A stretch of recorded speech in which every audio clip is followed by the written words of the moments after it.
Os antigos egípcios construíram um dos maiores impérios da história e, mesmo enfrentando muitas dificuldades, conseguiram manter a soberania sobre quase todo o vale do rio Nilo.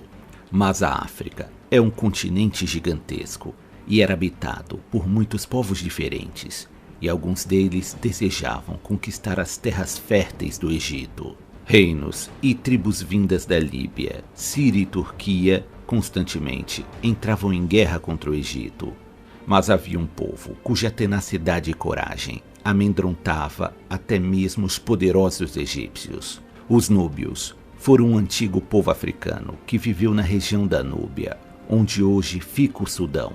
O povo núbio já habitava aquela região por muito tempo.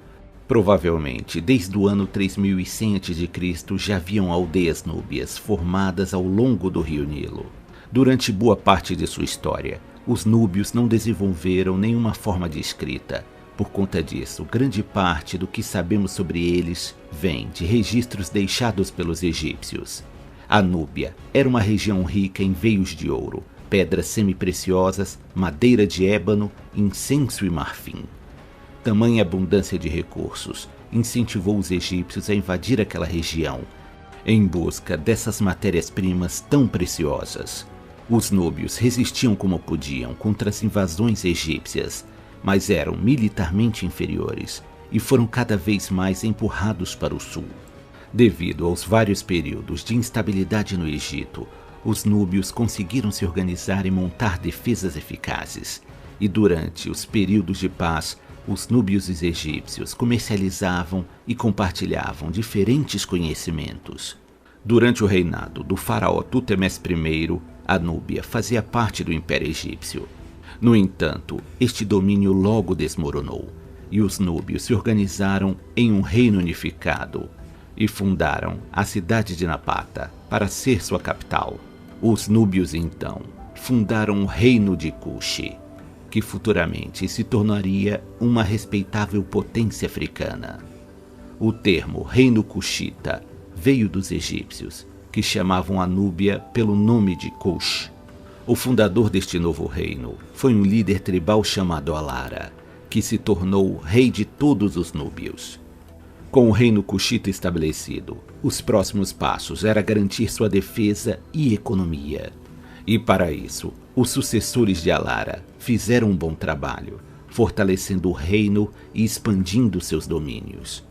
Os cuxitas passaram a fazer comércio com o Egito através do Nilo e estabeleceram contato com reinos árabes de Nabatéia e Sabá. A fama e a riqueza dos cuxitas se espalhou. Seus líderes, sacerdotes e até mesmo animais de criação, como cavalos, estavam sempre adornados com peças de ouro e rubi. Com o passar do tempo e devido aos períodos de instabilidade no Egito, os cuxitas passaram a conquistar cidades egípcias, e até mesmo a gloriosa cidade de Tebas foi tomada. No auge de seu poder, sob o comando do rei Pie, o Egito foi totalmente conquistado pelos cuxitas. O rei Pie se declarou como sendo campeão, a serviço do deus Amon, e junto de seu exército guerreou por mais de um ano contra diversos líderes egípcios e derrotou todos aqueles que se opuseram a ele. Essa fase da história cuxita e egípcia ocorreu durante o terceiro período intermediário do Antigo Egito, que começou por volta do ano 1070 a.C., também sendo historicamente conhecida como a Dinastia Núbia, ou a Dinastia dos Faraós Negros. O convívio entre egípcios e núbios trouxe casamentos entre a nobreza dos dois reinos, e ambas as culturas passaram a influenciar umas às outras nas questões religiosas e sociais. Após consolidar seu domínio sobre o Egito, o rei Pie retornou para a cidade de Napata, capital do reino cuxita, deixando seu irmão e sucessor para governar o Egito e suas cidades. O Egito ficou sob domínio cuxita até o ano 652 a.C., e somente enfraqueceu por conta das invasões assírias que conquistaram quase todo o Egito. Essas invasões trouxeram ainda mais instabilidade para as terras egípcias. Os assírios eram guerreiros temíveis, muito superiores na área militar, e já faziam uso de armas e armaduras feitas de ferro. além de utilizarem armas de cerco e uma cavalaria bem treinada.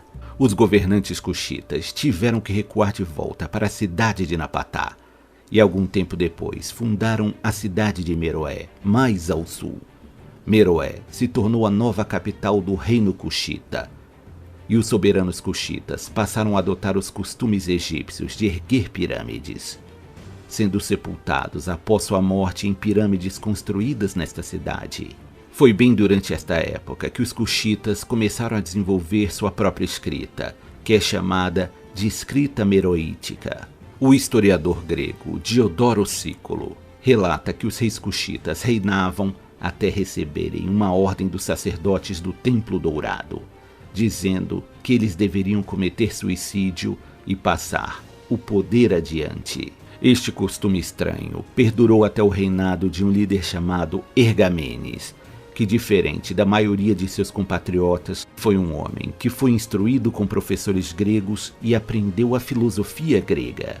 Quando Ergamenes recebeu a ordem de cometer suicídio, ele ficou furioso e mandou seus soldados até o templo, com a ordem de que eles deveriam matar o sacerdote e assim pôr um fim neste terrível costume. As mulheres também tinham importantes papéis na sociedade cuxita, tendo uma voz ativa em questões do dia a dia. Por diversas vezes, rainhas cuxitas reinavam sozinhas, sem a interferência de companheiros masculinos.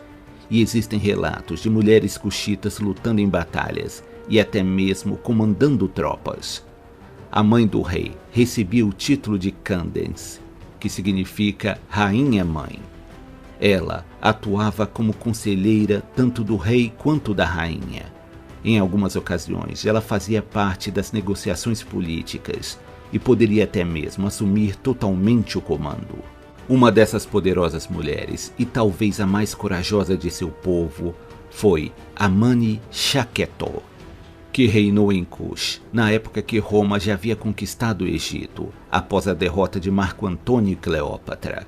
Roma exigia que o reino de Cush pagasse tributos para a república.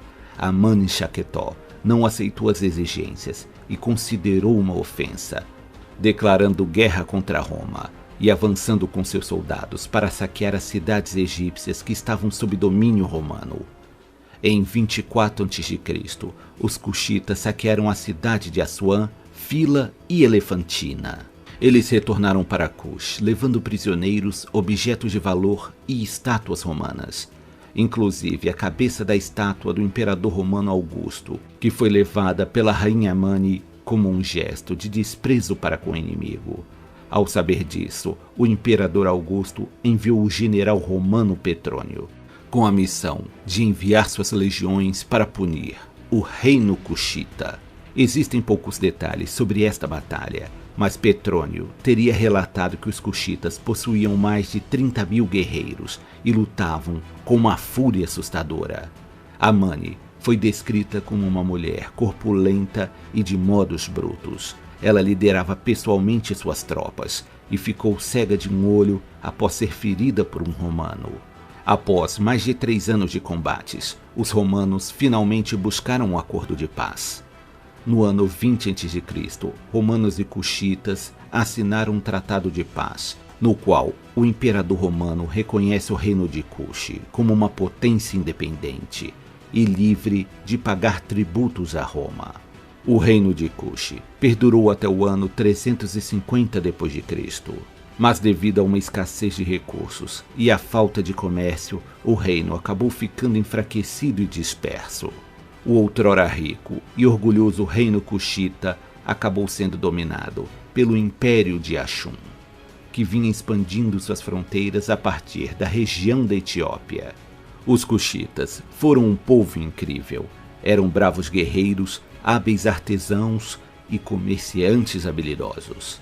Sua história nos mostra a força e perseverança do povo africano, capaz de repelir até mesmo o poderoso Império Romano.